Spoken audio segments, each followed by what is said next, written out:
రాజమండ్రి ఏదైతే కలకలం రేపినటువంటి కల్తీ పాలకు సంబంధించినటువంటి నిందితుడిని ప్రస్తుతం రాజమండ్రి సెంట్రల్ జైలుకి తీసుకొచ్చినటువంటి దృశ్యాలు కూడా చూడొచ్చు. 14 రోజులు రిమాండ్ విధించినట్టుగా తెలుస్తుంది. అయితే మొత్తం ఇప్పటి వరకు కూడా నిన్నటి వరకు 4 చనిపోతే ఈ కల్తీ పాలకు సంబంధించి ఇప్పుడు విశాఖ కేజీహెచ్లకు సంబంధించి చికిత్స పొందుతూ మరొక బాలుడు కూడా 6 సంవత్సరాల బాలుడు మృతి చెందిన నేపథ్యంలో ఇప్పటి వరకు కూడా 3 టౌన్ పోలీసులు ఉదయం అంతా కూడా బొలినేని కిమ్స్ ఆసుపత్రిలో కడుపు నొప్పితో బాధపడినటువంటి ఎవరైతే ఈ సంబంధించినటువంటి కల్తీ పాలకు సంబంధించినటువంటి గణేష్ ఎవరైతే ఉన్నారో గణేష్ని మళ్ళీ ప్రభుత్వ ఆసుపత్రికి తరలించారు. ప్రభుత్వ ఆసుపత్రి దగ్గర నుంచి మళ్ళీ ఎక్కడైతే ట్రీట్మెంట్ అయిన తర్వాత 3 టౌన్కి సంబంధించినటువంటి పోలీసులు తీసుకెళ్లి కస్టడీకి తీసుకున్నారు. అనంతరం కోర్టులో ప్రొడ్యూస్ చేశారు.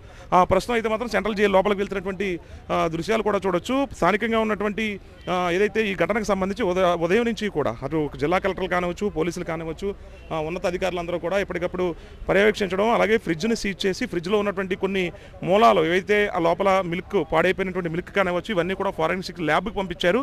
ఆ ల్యాబ్కి సంబంధించినటువంటి రిపోర్ట్ కూడా ఇప్పటికే చాలామంది దాదాపుగా 280 మందికి పైగా టెస్టులు చేస్తే అందులో ఇంకా 50 మందికి సంబంధించిన రిజల్ట్స్ రావాల్సి ఉందంటూ కూడా ఇప్పుడే చెప్పడంతో ప్రస్తుతం అయితే మాత్రం అందరికీ సాధారణంగా ఉన్నటువంటి పరిస్థితి. అయితే శివరాత్రి ముందు రోజు కూడా ఈ మిల్క్కి సంబంధించినట్టు ఎవరైతే పాలు పోసుకున్నారో వాళ్ళందరిలో కూడా ఇప్పటికే డయాబెటిక్తో పాటు కిడ్నీల సమస్యతో బాధపడుతున్నారు. అందులో భాగంగానే ఇప్పుడు అడ్డాల గణేష్ని రిమాండ్కి తీసుకెళ్తున్నటువంటి సెంట్రల్ జైలు లోపల తీసుకెళ్లినటువంటి దృశ్యాలు కూడా చూడొచ్చు. ప్రస్తుతం అయితే మాత్రం ఇందులో సెక్షన్లు కూడా ఏదైతే హత్య కింద సెక్షన్లో నమోదు చేశారో అందులో భాగంగానే ఇప్పుడు చనిపోయినటువంటి బాధ్యత అంతా కూడా ఈ మిల్క్ సరఫరా చేసినటువంటి అడ్డాల గణేష్కి సంబంధించినటువంటి రైతుల దగ్గర పాలు పోయించుకున్నటువంటి ఆ వివరాలు కూడా తీసుకున్నారు. అందులో భాగంగానే రైతులు సంబంధించిన పశువులకు సంబంధించి ఆ మూలాలు కూడా తీసుకుని ల్యాబ్కి పంపించినటువంటి ప్రస్తుతం అయితే మాత్రం మొత్తం ఈ 3 రోజులు కూడా మొత్తం ఎక్కడైతే ఈ జరిగినటువంటి స్వరూప్ నగర్ కానివచ్చు, అక్కడ ఉన్నటువంటి ఒక ఏరియా కానివచ్చు, అందరికీ కూడా టెస్టులు నిర్వహించడము, వాళ్ళందరికీ కూడా ఊపిరి పీల్చుకున్న కొంతమంది అయితే మాత్రం ఎవరికి ఎలాంటి సంబంధించినటువంటి మూలాలు కూడా దొరకని నేపథ్యంలో కొంతమంది మాత్రం ఎవరైతే డయాలసిస్ కిడ్నీ బాధతో బాధపడుతున్నటువంటి